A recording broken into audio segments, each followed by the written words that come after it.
Welcome to episode 11 of God Watch 'Em All. I'm one of your hosts, Ken, joined by my co-host, Melissa. Hi. Sup? What's going on, everyone? Hi, friends. Another cold week in January in New Jersey. Yeah, it's really cold out tonight. It's like 20, right? I don't know. We've had like the craziest week here in New Jersey. It was 69 degrees 2 days ago. No. It was 71 degrees over here. Really? Yes, it was freaking beautiful. And today it's 20. They teased us, but we're in the middle of January. The world is crazy. Yeah, like Sunday we had snow. We had like 5 inches of snow on the ground. Wednesday we had 70-degree weather, and it was all gone. And then today it started snowing again. It's like, what is Mother Nature doing? We're all going to get sick. No, that's a fable. That's a fable. When the weather jumps 50 degrees, you don't get sick? No, it's all about your immune system. Whether you're going to get sick, you're going to get sick. Well, my immune system is weak because I'm Captain Unhealthy. Anyway, so some cool stuff going on with Pokemon this week. Again, I want to touch on a couple different areas before we move on to cover the episode. Oh, did I say we're recording this on Saturday, January 14th, 2017? I don't think you did. Okay, that's the date we're recording it. That's today. True story. This will be released tomorrow, Sunday night, January 15th. Yeah, we're 1 week closer to the Pokemon Sun and Moon Alola Friendly Tournament. Registration starts on the 19th. You can practice with that rule set in Festival Plaza now. Really cool tournament. We discussed it last week, but we'll probably touch base on it next week because the tournament will be just about to start, and we'll be able to have some numbers on registration and all that good stuff. But get involved. Global Link Tournament. It's a pretty cool process, and it's a way to just put your name on the Pokemon leaderboard. It's pretty cool. PokemonCenter.com. New stuff. Yeah. New stuff. New plushies. So there's an awesome new set of plushes. It's a Pikachu hoodie series where, they have a standard Pikachu stuffy, but he's wearing a whole bunch of different style hoodies based on Mega Evolutions. Yeah, they're like little capes that the hood goes literally up and down. It is the most ridiculous, cute thing ever. They've been doing this for a while, and I don't even know how many there are in this set, but this latest release, there's 7 or 8 of them. Rayquaza, Gardevoir's in there. The Deancey one is super cute. Very the cute. Mawile one is bizarre, but they're all up at Pokemon Center. I recommend everyone take a look. They're really cool, and plushes could be expensive. Pokemon Center does a pretty good job at keeping prices relatively realistic. It's not too bad. Yeah. But yeah, that whole set is up there now. What else did they release? There was a couple new hats. Yeah, some New cool Era. gear. So I guess New Era, they have this new line of hats called 940, I think it's called, something like that. And I don't know, it just looks like a super high quality, athletic fit style cap. A lot different from the snapback, flat brim style stuff they've been doing lately. Yeah, but that one had the really cool design under the brim as well, right? There was a brim design. It has the embroidered New Era look logo on the side. So they're really nice looking hats. $35, a little pricey, but no, that's about. I guess if you buy a New Era like Yankees hat or something, regular price it'll be that hat. price. But nice. I really liked it. TCG, two more boxes. This is this burned my biscuits a little bit. All right, burn your biscuits. So in the last 11 months, they've been releasing the Mythical Collection 20th anniversary boxes. $12.99 at retail. 2 generations boosters, a pin, a promo, and they did 11 of them. Yes. Okay, so and each of the 11 boxes had their own mythical promo. We were sucked in instantly. Of course, we bought every one over the last 11 months. So, those are the ones that we've been opening on the episodes, and I have a couple unboxings on YouTube of them, but those promo cards were exclusive to these boxes. So now they released 2 new boxes. It's a Magearna and a Volcanion Mythical Collection box that come with all those promos that you could only get from buying in each of those individual boxes over the last 11 months. Yeah, so pretty much what they did was they played us out hardcore, and they were like, here, let's just give you all these cards in one shot with 2 new for $30. cards. For $30, Yeah. It's a good price. It is a good price. But the mythical collections they released monthly that's the only way to get the pins. And I like the pins. I do like the pins too because I'm a pin collector, not just with Pokemon, with Disney as well. But that's still. But the it's Magearna and the Volcanion box, now they have promo Magearna and Volcanion cards. So it's like, I want those cards. The Volcanion art is amazing. Exactly. The only thing that's going to be good is that you're going to have the extra set to trade now. Yeah. Well, I mean, maybe we can, if I get those boxes, maybe we'll give away the cards on the channel. Okay. Because I have the whole set. Yeah. We'll do something like that. But, those boxes are out now. Just, if you're only going to get one of them, get the Magearna one. That one actually contains 6 promo cards. There was 11 released. There was only an 11-month promo. So the Magearna box has 6 promos. The Volcanion box has 5 promos. But the Volcanion card is really the Volcanion artwork is phenomenal. It's one of my best, the favorite looking cards that I've seen in recent release. It's really awesome art. So check that out as well. What else? Pokemon TCG Online. Now, I have not played this in a long time. I'm going to be getting back into it. I want to start streaming it again. And used to play on the iPad. Then they made this rule where Apple would not let Pokemon players enter codes that you would get in the in a booster pack through the iPad.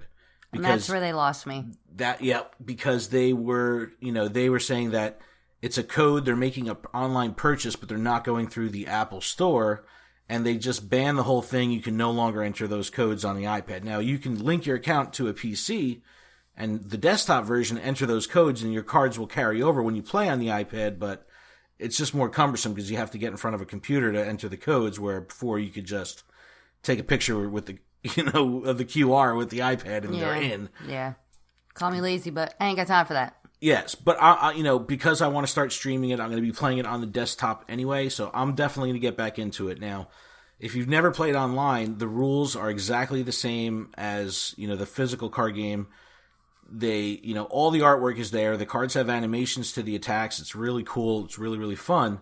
And you do have to enter all these codes in. I think I have 100 plus boosters to open in TCGO because I just been stockpiling everything for the past couple months. I haven't been playing, so I'm gonna do a video of unboxing 100 digital boosters. Gosh. That'll be fun. And that'll be cool, and I could do a time lapse, so it's not crazy. I'll do it real fast, and I'll only highlight the good cards. But I definitely have over 100 to open.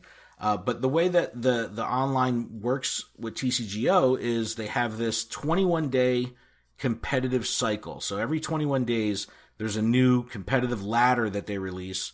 And when you play online and you beat someone when you're playing, you get some points. And then those points will tally up. They're coins, actually. The coins tally up, and then you can trade those coins in for rewards that you get as you progress through this ladder. So this 21-day ladder that they have going on right now, there's a Landorus EX card, which is like the prize of completing this, the first tier of the ladder. So I want to get back on the streaming tip where I'm going to be able to play, and the goal of, within that 21 days, at least hitting that first tier goal of getting the EX that they're giving away during that cycle. So stay tuned for that.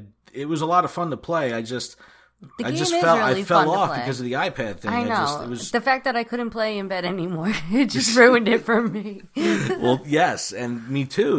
Because I liked laying in bed late at night and just being able to enter my codes and open my packs, and then playing at night. And they took that away from me. It's Apple.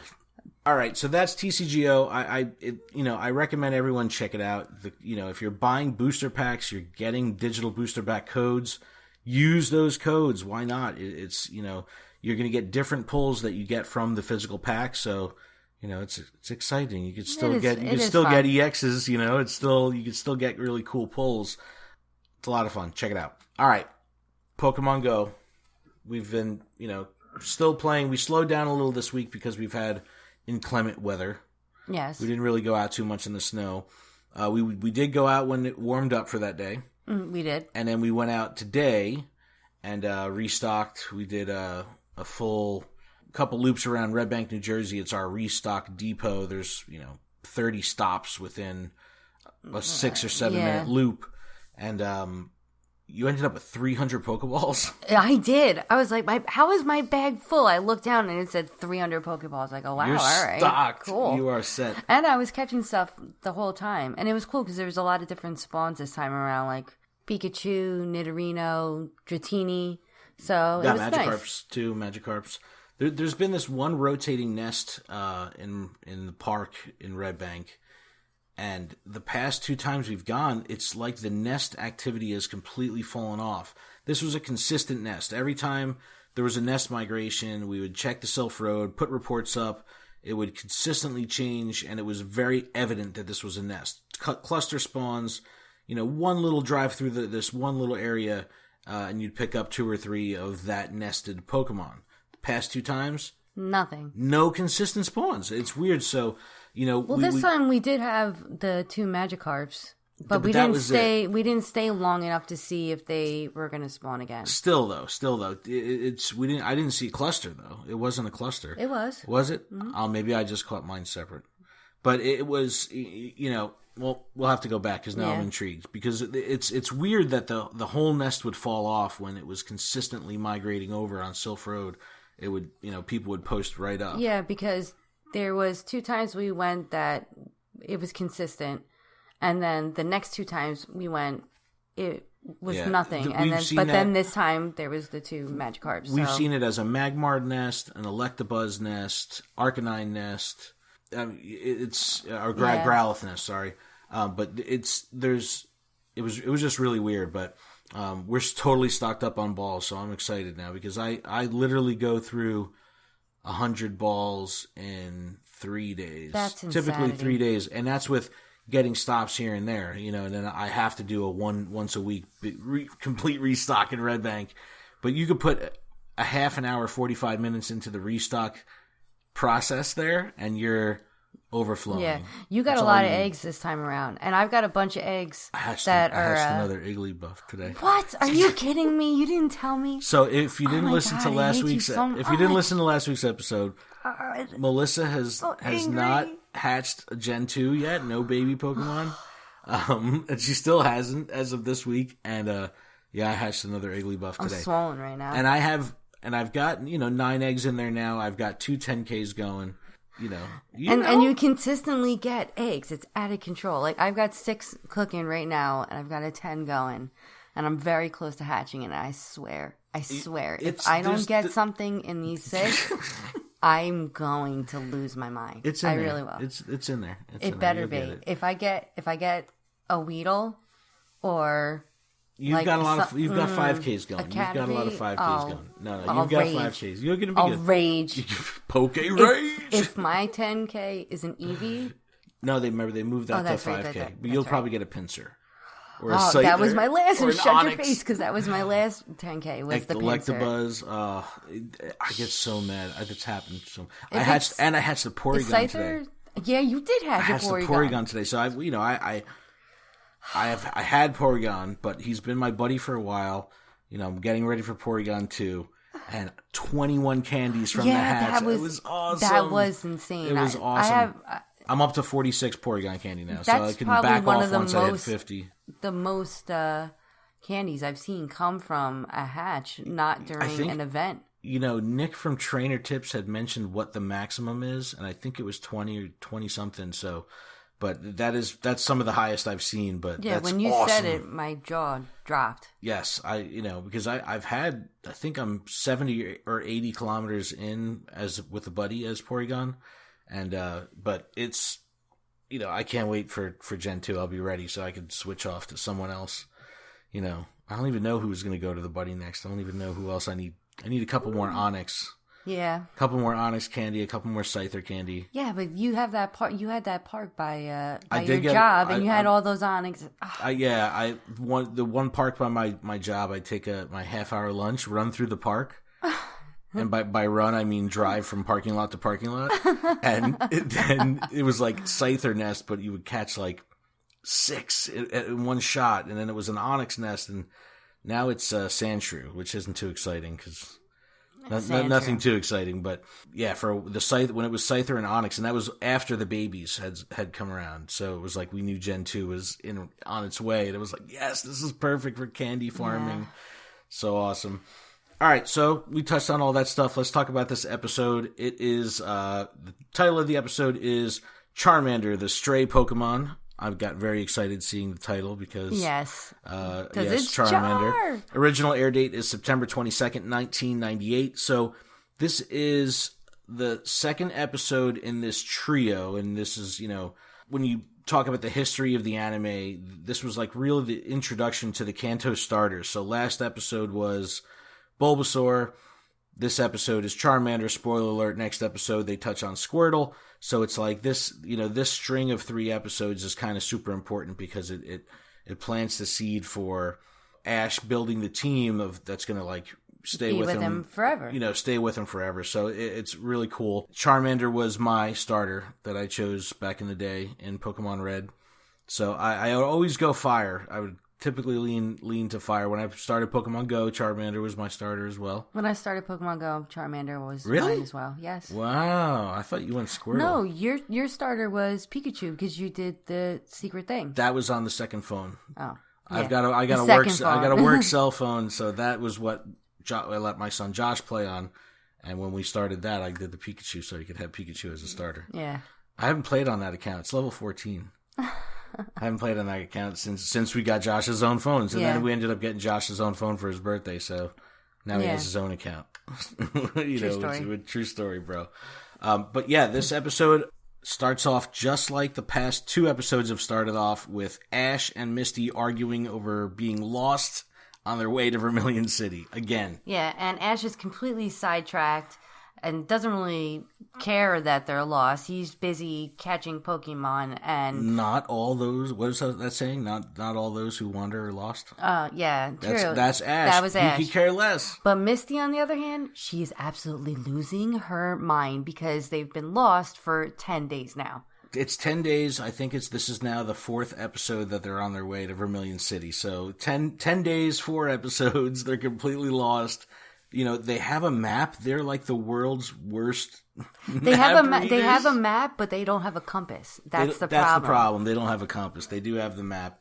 They're all frustrated. Misty's losing her mind. Ash pulls out a set of binoculars and is looking around. He's trying to scope the place out for Pokemon. He doesn't care that they're lost. Yeah, and all he sees is a bunch of Spearows. It's a bunch of Spearow. Bummed out. So he doesn't want to be there. No one wants to be there. Everyone's super frustrated. This is a great little part that comes in now. So Brock points it down at the ground towards Misty's foot. He's like, "Hey, there's a bug on you. There's a bug on you." We all know Misty hates bugs. Going back to episode 1 when the Caterpie was on her, so she completely freaks out. She jumps up in the air, actually on top of Ash's back, like she's standing on his shoulders, totally freaked out from the bug. And it ends up just being like a piece of fuzzy grass or something like that. Yeah, and she is so angry at this point that she just turns around and straight up roundhouse. Like Bruce Lee style, like completely kicks Brock in the face. Right in the face, like knocks him down. It's so good. He's got like a whole foot mark like going across his face. Suddenly, Ash picks up the map and is like, I know which way to go. There's Route 24. Route 24 leads to Vermilion City. Let's do this. And it's like, just like that, everyone's like, all right, they brush off, put their backpacks on, and they're off towards, this way that's going to lead them to Route 24. Yeah, but they don't get too far. They don't get too far because, 10, 20 steps in, they see this huge, looming, ominous shadow form, and they're all freaked out because, this is just like this huge black mass kind of, blocking the path. Yeah, Misty sees it and she turns around. She's like, Ash, you better check this out. Right. And like the cool part about this is it's this huge shadow. It's, big and tall and looming, and you see at the top. Totally looks like a Pokemon. It looks like a Pokemon. You see the form of a head and like a spike or something like that. Mm-hmm. But then the sun kind of, as they get closer, the light gets shined on this thing, and it turns out it's just a giant rock with a little Charmander sitting on top, and then, like in a really, really cute little pose. Yeah, he's all like laying there all sweet and innocent looking. But when it was just a dark silhouette, it looked super sketchy, And when the party sees this, they kind of like wig out and just like collapse to the ground because they almost thought it was Charizard for a second. They saw a flame burning and ominous looking eyes, but then when the light hits it, it's cute. Yeah, it's super cute Charmander. He lets out like a little Charmander. It's like super sweet. Ash pulls out the Pokedex, scans it. It's a Charmander. Gets the facts on it. The Pokedex actually says if the flame on its tail goes out, the Charmander will die. And when they're, they all kind of at the same time have this realization sort of that the Charmander is not in good shape. Yeah. The flame on the tail is kind of fizzling out. He's just kind of not carrying himself the right way, and they could tell that, something's not right. Yeah, especially Brock. Brock can definitely tell that something wasn't right with them. Well, he calls out, he goes, Ash, catch the Pokemon, catch the Charmander, we'll take it to the Pokemon Center. Oh, they did see a Pokemon Center on the map. That's where how they knew, that was the waypoint for them knowing that the Pokemon Center would lead them to Route 24 and then ultimately to Vermilion City. Okay. Back on track. Back on track, literally. So they Ash throws the Pokeball, and the first Pokeball he throws, and Charmander swats it away with its tail. Now, this Charmander was looking a little beat up a second ago, and now all of a sudden it had this burst of energy, swats the Pokeball away, and Ash is kind of taken back, and he's like, it kind of looks good to me, I want to catch him. Should I battle him? Yeah, should I battle him? But Brock really could tell something is not right, and he's like, look at the flame on his tail. And Brock is really, really concerned. Like, you could really tell. Yeah, that he knows that there's something wrong with this Charmander, and he needs help, and he's not ready to battle at this point. And he's not healthy enough. He's not healthy enough to battle. He can't even withstand another battle. So he tells Ash, go ahead and try again and catch him. We'll catch him when we bring him to the Poké Center. We'll, get it help. Get him help. So you just try the Pokeball again. So, and I like this because when you're playing the games, and you're trying to catch a Pokemon, it's not a one Pokemon or a one Pokeball deal. Sometimes you have to throw multiple Pokeballs. Correct. So this was kind of cool because Ash throws the Pokeball, it doesn't work. Now, without any battling, just goes right for the second Pokeball, which was kind of cool. Now, this time it does hit Charmander. Charmander goes in the Pokeball. They get all excited. But Charmander busts out. Charmander busts out. And the Pokeball goes straight into Ash's face. Smashes back into Ash's face. And, Brock is like, this guy's got some spunk. Yeah, this thing and then Misty instantly turns around. She's like, I think this Pokemon has an attitude, which she always has. She always thinks that. Well, yeah. And so Pikachu decides to go and see what's up with this Charmander. So he walks over to the rock, climbs it, and starts talking to Charmander, and he actually gets the lowdown on what's going on with this poor little Char.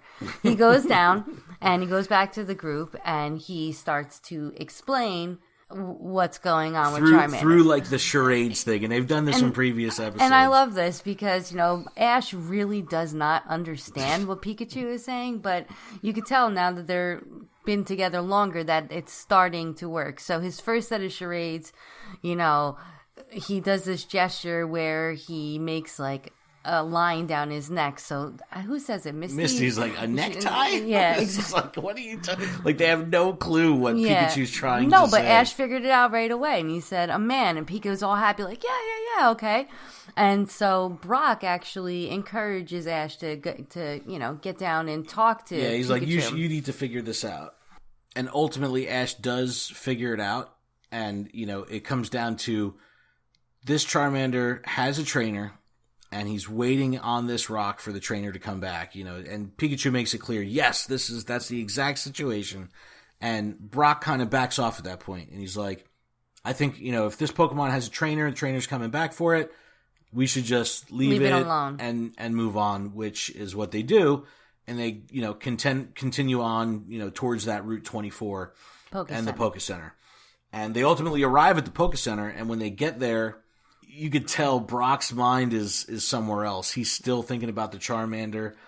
Misty brings over food and has some warm soup for them. And because at this point now it's raining outside. Yep. By the time they got to the Poké Center, it had started really storming outside, and it was coming down. And so when they got into there, Brock was distracted because he was still thinking about this poor Charmander on the rock and hoping that his trainer actually went back for him. Yeah, he's like, man, I wonder if that trainer came back. And, this Pokemon Center is different. Now, when I think of a Pokemon Center, I think of what it looks like in the video games and like the real hospital classic, the hospital. Red White, symbols, yeah. Like that's the classic thing. Now, this Pokemon Center is like a cabin off the beaten path in the woods. Yeah, it's like a log cabin. It's like a log cabin, and when they show the inside of it, it looks like a ski lodge kind of, totally. Big, round area. That's exactly how I felt about it. Fireplace going. Yeah, big fire pit. Everyone's lounged out, huge couches and things like that. So, just off in the distance from where Ash, Misty, and Brock are sitting is this other group of Pokemon trainers, and there's like a whole table full of Pokeballs, and like you could see that there's this one dude in the group that's super snarky and has the most, eclectic look to him, and, just starts mouthing off about, bragging about how awesome he is, pretty much. And they overhear him talking, and this guy ends up saying, yeah, I had a Charmander, but I left it on a rock. It was so weak, I bet you he thinks I'm going to really come back for it. So the party overhears this guy admitting that he's the one that abandoned Charmander. Yeah, and Brock is not feeling this in any way. He puts his hands on the table, stands up, marches right over to this guy. And Ash is shocked. He's like, where are you going? Like, what are you doing? Yeah, and Brock totally picks a fight. This is what, around my way, this is what we would call out-of-town beef. Yeah. Right? So, all right, Brock's not in a place where he's from. Shows up, walks right into the bar, pretty much. And just finds someone mouthing off and just goes and grabs him by the jacket and is just like, you're the one that abandoned that Charmander. You need to go back there and get that Charmander right now. And now, mind you, this guy, his name is Damian, and that comes out because he has like this group of followers that are kind of like, just jocking on him. Yeah, he's showing off to them. And so Brock walks up alone, and there's like 5 or 6 other supporters there of Damian, and Brock has no cares at all. He just goes right up and grabs the leader of this group and just starts giving him reading him the riot act. Like, you need to go take care of that Charmander.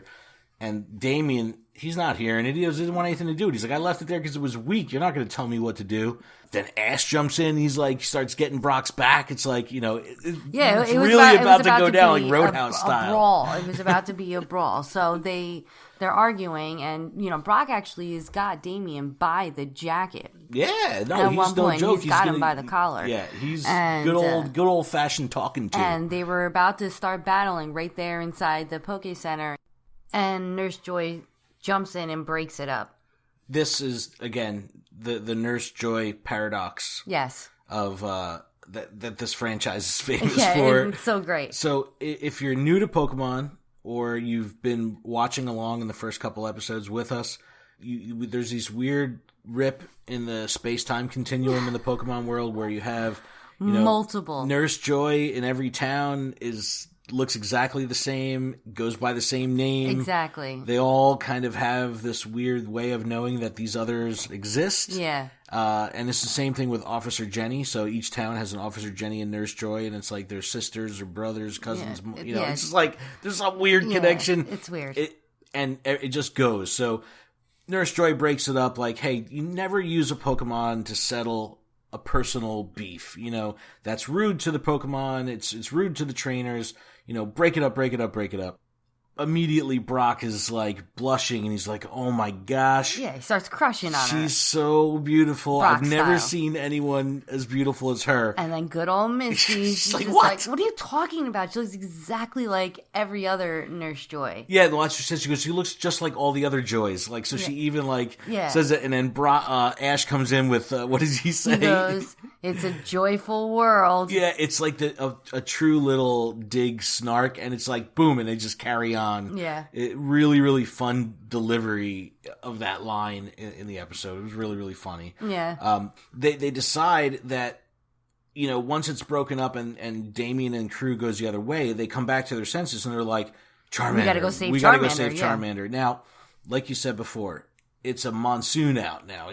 Crazy winds, crazy rain, and they're out there in the rain, in the storm. It's like a thunderstorm too. Yeah, and they're running. Now, and they say like, this is crazy. They know that what they're doing is dangerous. They cut to Misty. You love this scene. Oh, Misty I says totally like, love this what does scene. she say? She goes, we're running in a monsoon. This is, totally crazy.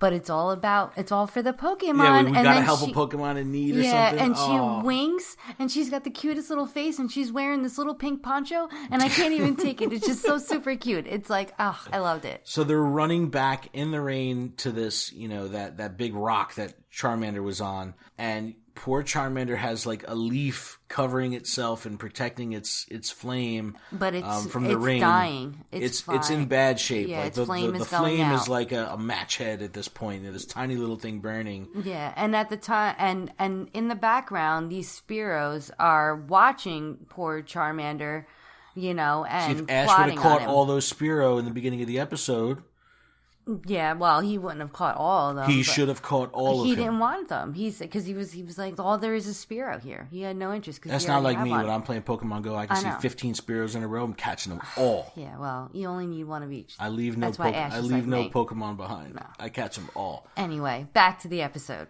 The Spearow start attacking. Swarming poor Charmander. Yeah, like, why would they even attack him? Because he's weak and they're mean. But what? Yeah, they ganged up on him. Well, I think actually when the Pokedex did scan the Spearow in the earlier episodes, they say that they have they're aggressive. They are aggressive. But these 3 Spearow just start swarming and like they start scratching the heck out of Charmander. And Charmander's like crying, literally crying. Yeah. And then all of a sudden out of nowhere you see a rock get thrown, and it's the gang coming up to save the day. And they actually hit one of the Spearow, right? Pikachu runs up and does this huge Thunder Shock attack. It completely fries all the Spearow all in one shot. It's a really cool animation. Yes. They cut back to Ash and the crew, and they're all twitched out on the ground, also shocked. So, again, another consistent running gag that they have in the series of Pikachu some way, somehow letting out too much electricity. Yes. And, not being able to control friendly it. fire. Exactly. And, shocking the whole crew. And it's hilarious. And then another really great part of this scene is as soon as Pikachu is done thunder shocking, he turns around and he looks at everyone like, yeah, I did a really great job. And then he realizes he shocked his friends. And then he does this shoulder shrug and he's got this face like, my bad. It's so cute. Sorry, guys. Like, oh well, but I saved the day. So once they get their bearings back, they tend to Charmander right away.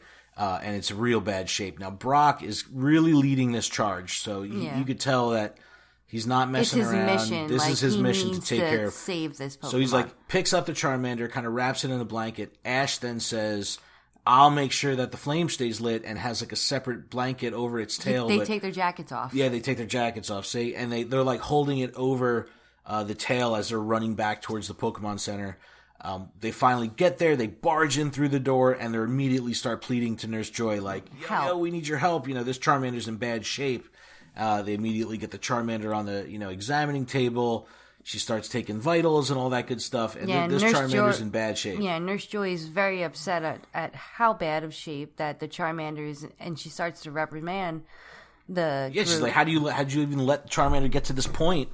And, that's when they let her know that it was actually Damian's Charmander that he abandoned. And she couldn't believe it. And Brock starts pleading with her, please do whatever you can. So she shuts the door and she goes to work. So now this is this is another play that is a recurring theme, through episodes and going forward with a lot of the other episodes. Whenever there's a Pokemon that's injured and they need to go like behind the scenes in the Pokemon Center to recover, there's the light, like the applause light on the Tonight Show. It's like a needle, like, okay, well, they're getting worked on right now, so this light is on. It's like the surgery light. The surgery light, like on air. Yes, like, exactly. In surgery. And you could tell that this is taking a long time because they have like this time-lapse style animation of everyone's super bored, but Brock is standing strong. At the door. He's standing at the operating doors and waiting, and he's not budging. And Misty and Ash are like, laying on one side of the room, then on the other side of the room, and they're just getting tired and flipping and flopping. Brock is super serious, and then finally this light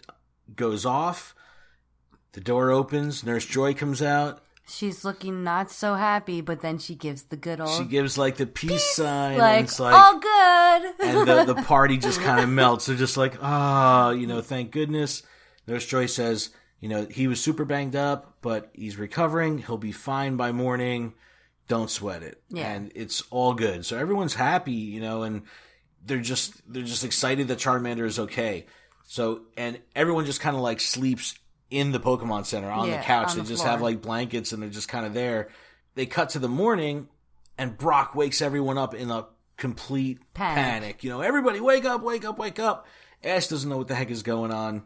And we come to find out Charmander's gone from the ER room. So that was the last place they saw him and he's gone. Yeah, they run into the room and Nurse Joyce explains he must have just left. Well, it's clear that Charmander was super loyal to Damian, that he stayed out there in the rain injured, for as long as he did. And, Nurse Joy kind of just confirms that sentiment. Like, look, you can't force Charmander to do something. If he's still loyal to his trainer, he's, unless he decides to do otherwise, he's going to stay loyal to the trainer. And that's when Ash and Brock kind of, come to the realization of knowing, like, he probably left and is going back to the Rock. He really thinks that Damian's still going to come back. Yeah, and Brock is totally bummed out about this. Yeah, he goes, I thought he thought we could, he could trust us. Like, Brock is really attached, like super attached to this Charmander already. And they decide to, move on with their journey. And as they're walking, Brock is just dwelling on the fact that Charmander didn't want to stay with them. And Ash just turns around and just reiterates the fact that, Charmander was a loyal Pokemon and that's what he wanted to do. And at that point, Brock tries to accept it, but Misty helps it along by giving her a little bash in the head. Like, snap out of it. Come on, like, we got to get to Vermilion City. Yeah, it's a hard thing that, in a pill that they have to swallow, but they kind of still want to trudge on a little bit and just get back there to check. Yeah. To see what's going on with Charmander because, they could tell they're concerned. They're all super concerned. They just went through a night of, stress, worrying about the thing, saved its life, and, now it's gone. Yeah. So they start making their way back, and another mechanic of the cartoon, the cut to Team Rocket out of left field with some absolute madness. They've got this crazy-looking device, like... All right. Yeah, it's like a giant robot or something. It's like a robot with a giant drill on it, and they call it the super whatchamacallit thingamajig. Yeah, like this crazy, something ridiculous really something name. like that. And all it is just a glorified, drill. like drill, like a giant drill, like they've used before in the past. And Meowth even kind of, calls them out on their own thing. He's like, another drill? We've done this before. It doesn't work. And they even say, like, well, if at first you don't succeed. Right. So they're kind of like goofing on themselves, doing the same thing. And again, it just drills a hole in the ground. Another pitfall trap. Like, this is just recurring from episode to episode. It's ridiculous pitfall. But they turn this machine on and it does drill the perfect pitfall hole. Now, I do have to say something about when they came out and they said their motto. I really, really loved their motto in this episode because they did this whole dance and they're doing like a tango. They do like this tango where they both stretch their legs out and they're not in sync when they're saying the motto, which I thought was great. And then, Jesse has this dramatic dip in the dance and then they cut to James and he's got this twinkle gleaming in his tooth. It was just a really, really great It was intro. different. And like you said, they weren't in sync. So it was you could kind of tell they were being awkward with their dancing. It was definitely a different take. But this hole that this machine drills in the ground, it's gargantuan. It's flawless. So they like immediately rush to throwing the twigs over it and covering it up with dirt. And, just over the horizon, they can see Ash and them on their way down the same path. So they're like, come on, hide in the woods.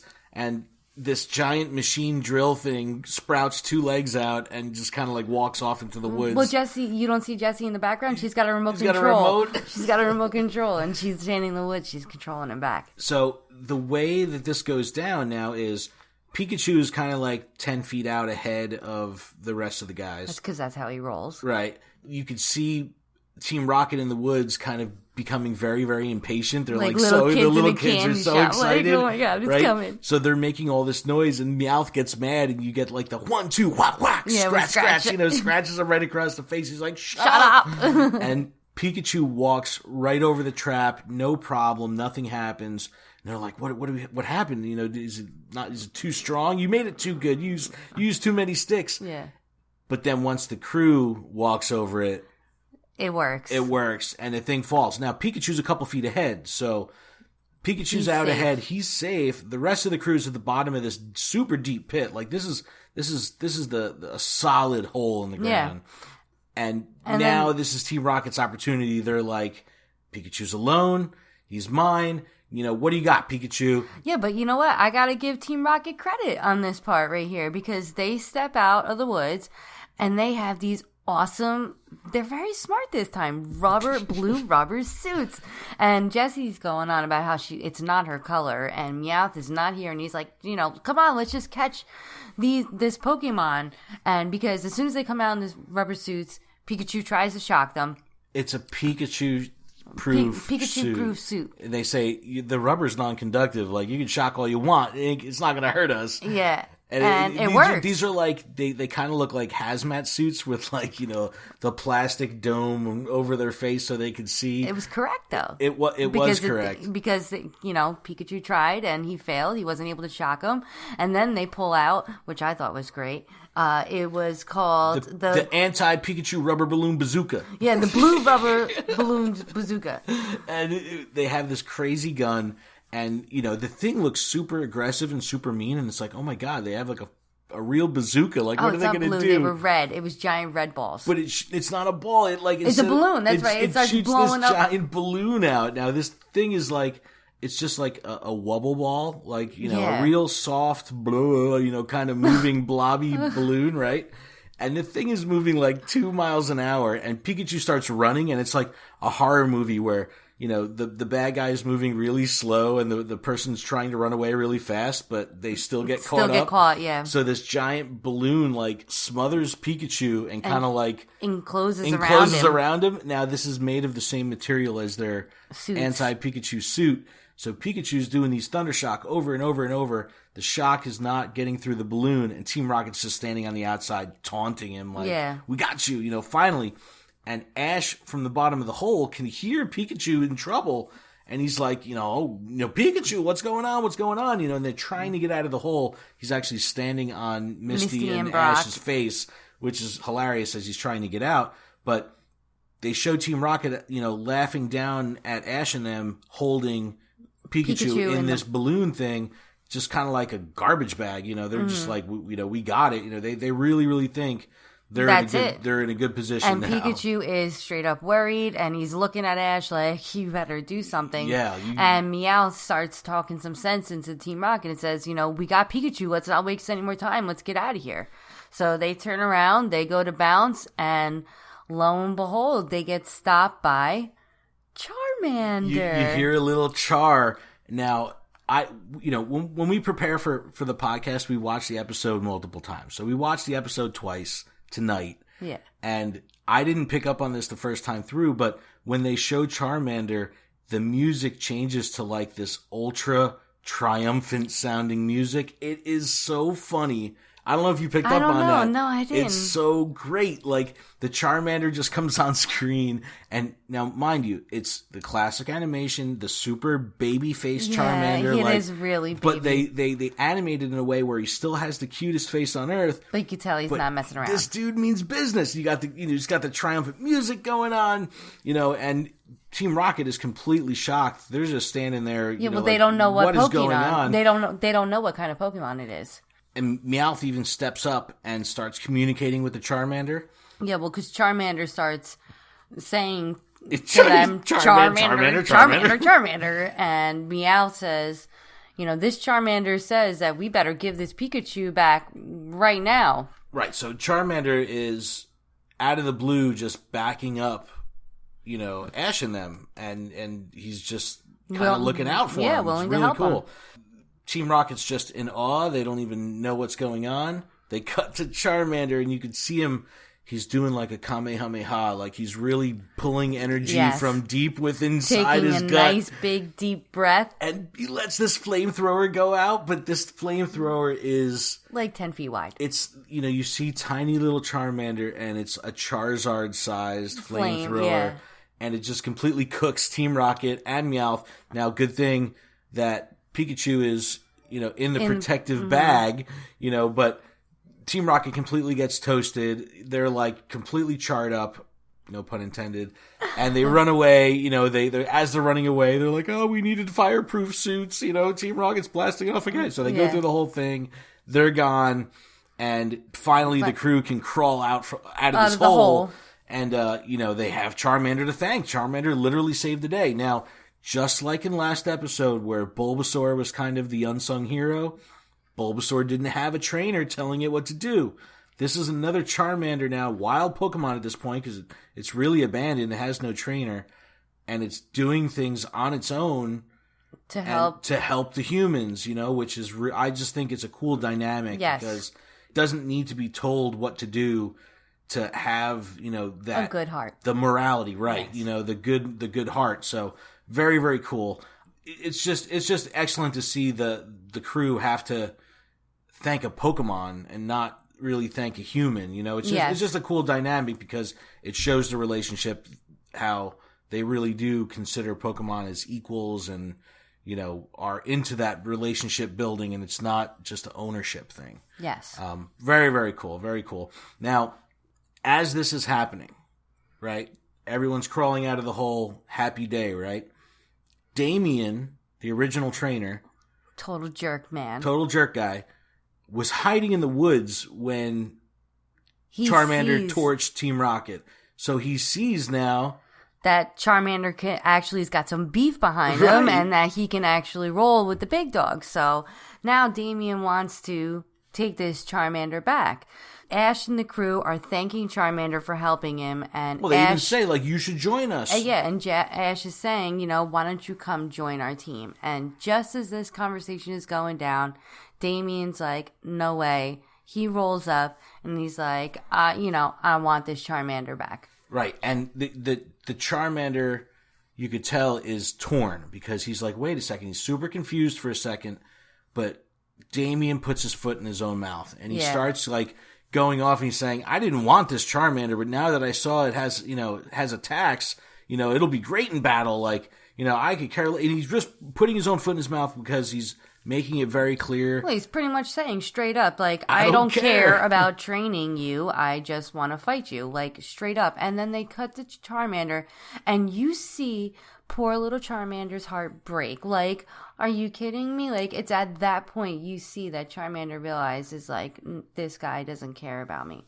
So Damian tries to, he goes and tries to recall Charmander back to his Pokeball. With the Pokeball, right. So he throws the Pokeball, and Charmander completely rejects it and smashes it back right into his face. Right into his face, just like kind of in the beginning of the episode with what Ash. He does to Ash. So he smacks Damian in the face with the ball.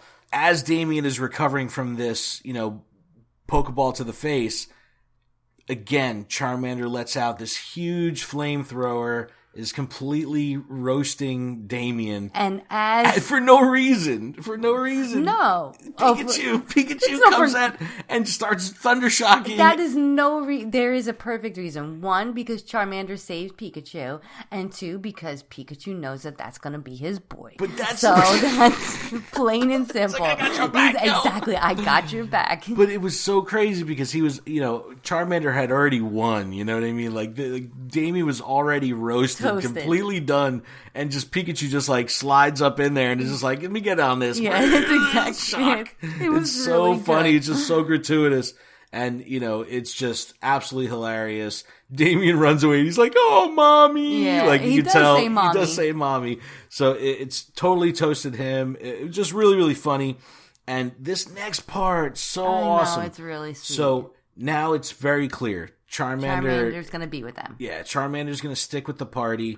I was, again, I haven't seen these episodes in 20 years. I know what happens, but I don't know how it happens.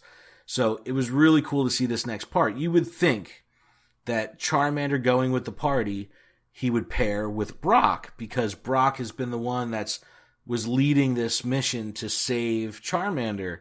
Ash even says, Brock, what's going on? You take the take Charmander. Brock is so humble.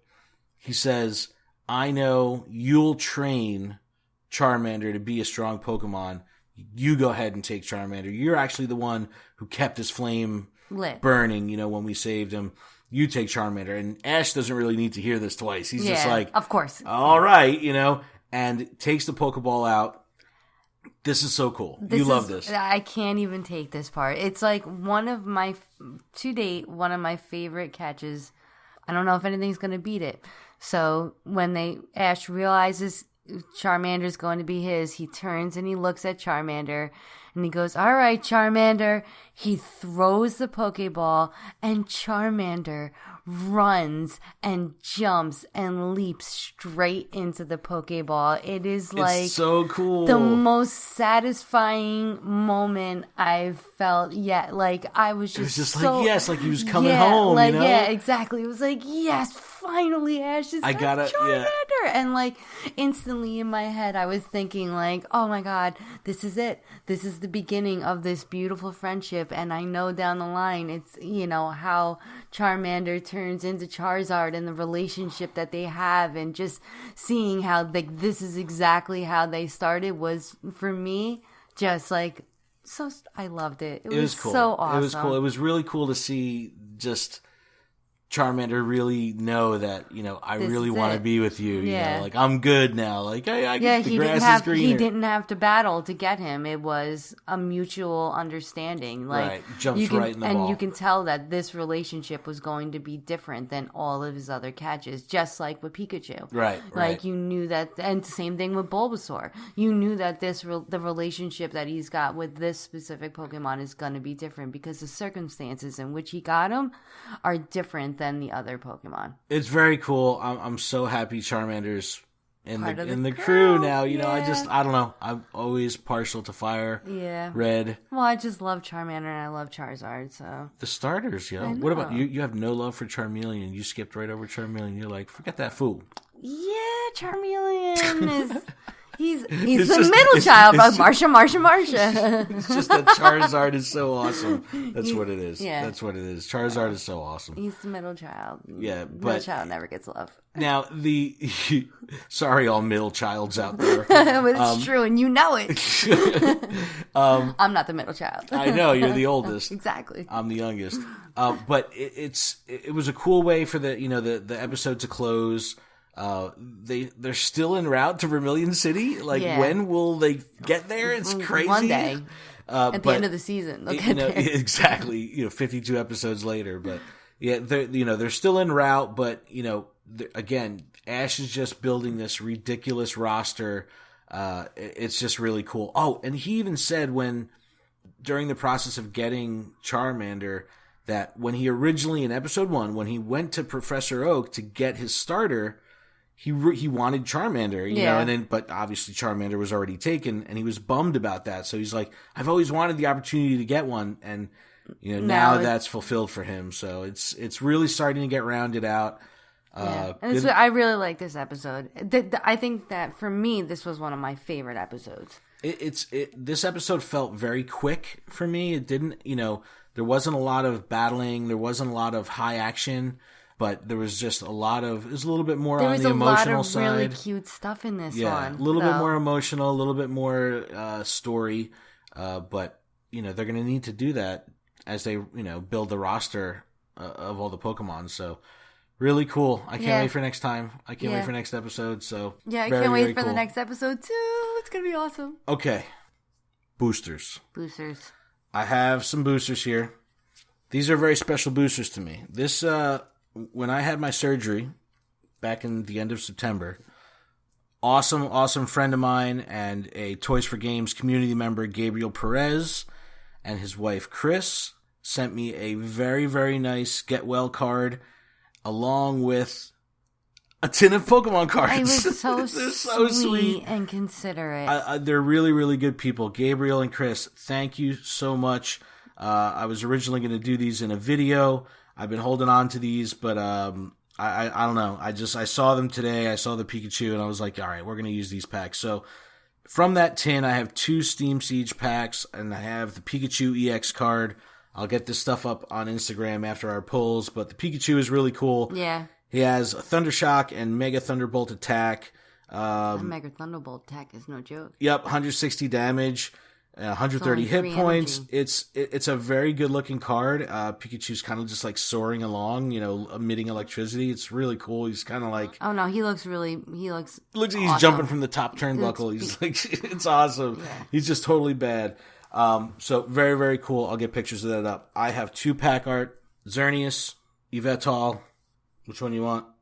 Okay. Yveltal. Sure. All right, I got Xerneas. I'm gonna go first here. Let's see what we get. All right, Steam Siege, here we go. Hawlucha, Skiploom, Captivating Pokepuff. Look how good that looks. That's really cute. Shellos, that's cute. Mantine, Clink, I like Clink. Mankey, Fungus, I love this card. Yeah. Cool art on this card.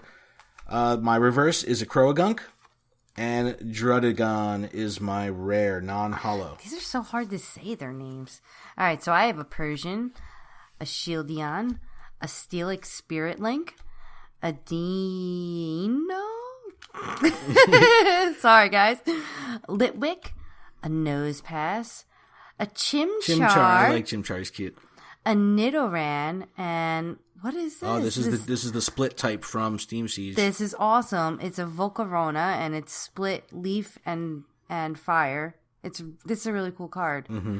And I got an Ampharos. Yep. So no EXs again, and both of our rares were non-holo. Yeah, but you know what? I really like this split card. This is rad. Yeah, that was like a new mechanic from the Steam Siege expansion. But I'll get pictures of these up on the Instagrams. Last time I did a video, a lot of people watched it, so I don't know if you liked it. Let us know, and I'll do more dumb videos like that. But I'll get these up on Instagram so you can check it out. That pretty much wraps it up. It's a wrap, B. It's a wrap, B. So, hope you guys enjoyed the show. You can reach us through GottaWatchEmAll.com. On Twitter, we are GottaWatchEmAll. Email us, GottaWatchEmAllPodcast@gmail.com. I am personally Proud Gamer Tweet on the tweeters. And, yeah. Yeah. Thank you guys. Thanks for checking us out. And we'll be back next week. We're back on our weekly schedule. Special thanks to Seth Hay for the graphics and creative, Chipocrit for the music. We are part of the Toys for Games network. Check out toysforgames.com. Bunch of good stuff going on. The podcast game is strong on Toys for Games right now. So lots of cool stuff, a lot of diverse content. Harry Potter, wrestling, video games, Toys to Life, a lot of stuff going on. Check out toysforgames.com. That's it. Thank you guys. Yeah. Peace out. Peace out, Cub Scouts. Bye.